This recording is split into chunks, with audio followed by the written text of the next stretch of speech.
नमाज पढ़ा टकरा मार नमाज़ां पढ़दा, दिल तो कदे न नीती।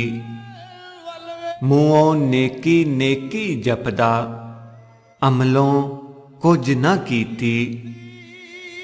उत्तों लख पोशाकां पाइयां, अंदरों न गई पलीती। इल्म ता पढ़ी सच ते सजना कोड़ा होंदा, सैना हिजर विछोड़ा होंदा।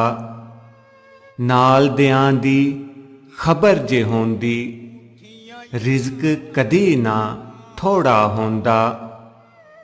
दो सावां दी मार ए बंदा, एवें थां थां चौड़ा होंदा। खा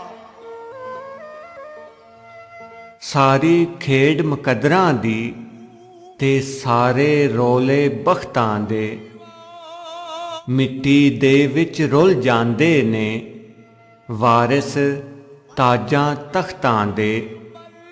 अत दा प्यार सी कल तक ऐथे, नाल जिन्हां दे माली नूं।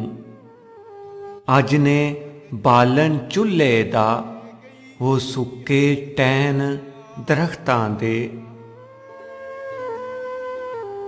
इल्म ता पढ़ी असां घुंघरू पाए पैरां विच, असां नच नच के यार मनाया है। साडी निस्बत बुल्ले शाह नाल है, असी इश्क नूं तोड़ चढ़ाया है। घरी टुर गए यार मुहब्बतां वाले, लै गए नाल ही आसे। दिल नहीं लगदा मुहम्मद बख्शा, जाइए केड़े पासे। जाइए केड़े पासे। पर मस्ती उमर पता